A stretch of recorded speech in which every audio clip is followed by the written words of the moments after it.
Shalom, baik kali ini saya akan menjelaskan tentang 7 OSI layar. Tapi sebelumnya izinkan saya untuk memperkenalkan diri. Nama Lucia Esterina Consita, mahasiswi semester 3, jurusan Teknik Informatika. Baik, inilah penjelasan tentang 7 OSI layar. Model OSI atau Open System Interconnection diciptakan oleh International Organization for Standardization atau ISO yang menyediakan kerangka logika struktur bagaimana proses komunikasi data berinteraksi melalui jaringan. Dahulu, komunikasi data yang melibatkan komputer-komputer dari vendor yang berbeda-beda. Masing-masing vendor menggunakan protokol dan format data yang berbeda-beda, sehingga ISO membuat suatu arsitektur komunikasi yang dikenal sebagai model OSI yang mendefinisikan standar untuk menghubungkan komputer-komputer dari vendor yang berbeda. Ya. Fungsi dan penjelasan masing-masing layar adalah sebagai berikut. Yang pertama, physical layer.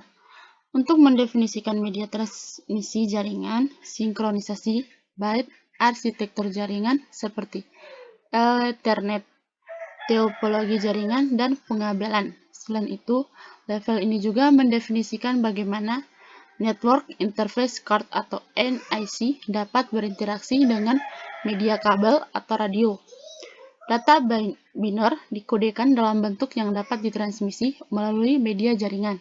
Sebagai contoh, kabel transceiver dan konektor yang berkaitan dengan layar fisikal. Peralatan seperti Raptor, hub, dan network card berada pada layar ini. Oke, yang berikutnya, data link layer. Untuk menentukan bagaimana bit-bit data dikelompokkan menjadi format yang disebut sebagai frame. Selain itu, pada level ini terjadi koreksi, kesalahan, flow control, pengalamatan perangkat keras, seperti halnya media access control address, MAC address, dan menentukan bagaimana perangkat-perangkat jaringan seperti hub, braid, repeater, dan switch layer 2 beroperasi. Spesifikasi IEEE 802 membagi level ini menjadi dua level anak, yaitu lapisan Logical Link Control atau LLC dan lapisan Media Access Control atau MAC. Fungsi LLC adalah menyediakan sebuah petransmisian kembali dari kegagalan paket ketika terindikasi, sedangkan fungsi lapisan MAC adalah mengkoordinasi akses langsung terhadap lapisan fisik dengan tergantung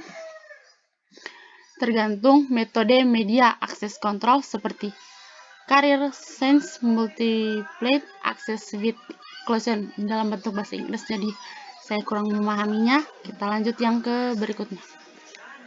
Yang berikutnya adalah network layer. Untuk mendefinisikan alamat-alamat IP dan menyediakan fungsi routing sehingga paket dapat dikirim keluar dari segmen network lokal ke suatu tujuan yang berada pada suatu network lain. Contoh protokol yang digunakan seperti IP. Yang berikutnya, transport layer untuk memecahkan data ke dalam paket-paket data serta memberikan nomor urut ke paket-paket tersebut sehingga dapat disusun kembali pada sisi tujuan setelah diterima. Selain itu, pada level ini juga membuat sebuah tanda bahwa paket diterima dengan sukses atau acknowledgement dan mentransmisikan ulang terhadap paket-paket yang hilang di tengah jalan. Layer transport data menggunakan protokol seperti UDP dan TCP. Layer ini menyediakan transfer yang reliable dan transparan antara kedua titik akhir. Layer ini juga menyediakan multiplexing, kendali aliran, dan pemeriksaan error serta memperbaikinya. Oke, lanjut yang berikut, presentation layer. Untuk mentranslasikan data yang hendak ditransmisikan oleh aplikasi ke dalam format yang dapat ditransmisikan melalui jaringan.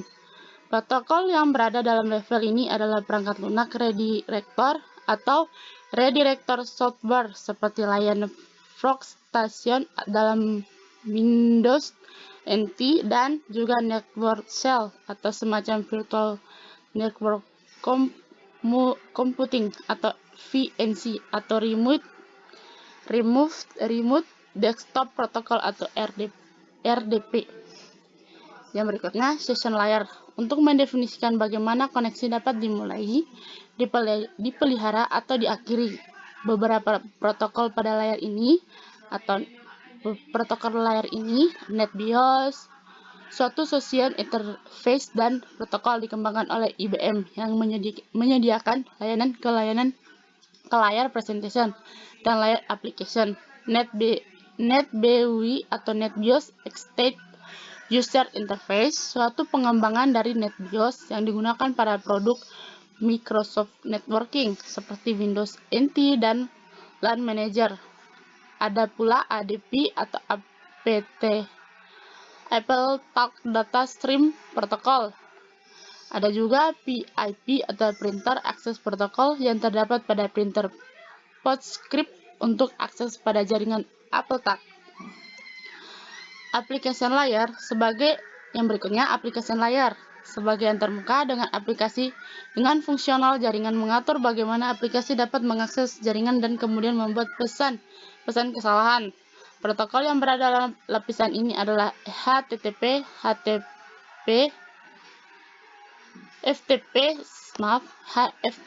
SMTP, dan NFS. Yang berikutnya, penjelasan tentang internet dan intranet.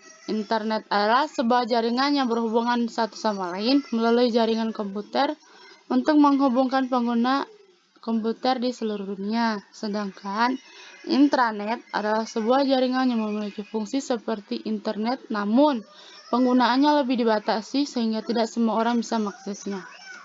Berikutnya, syarat-syarat jaringan komputer. 1. Dalam suatu jaringan komputer harus terdapat paling sedikit 2 komputer yang terlibat dalam interaksi data. Yang kedua, selain komputer terdapat software, brainware, dan hardware yang cocok untuk digunakan dalam jaringan komputer. Yang ketiga, jaringan komputer harus memiliki suatu sistem terorganisir. Yang keempat, ada objek yang dijadikan pertukaran dalam jaringan. Sekian dan terima kasih. Mohon maaf bila ada salah kata, mohon dimaafkan karena di sini saya juga masih belajar. Sekian dan terima kasih.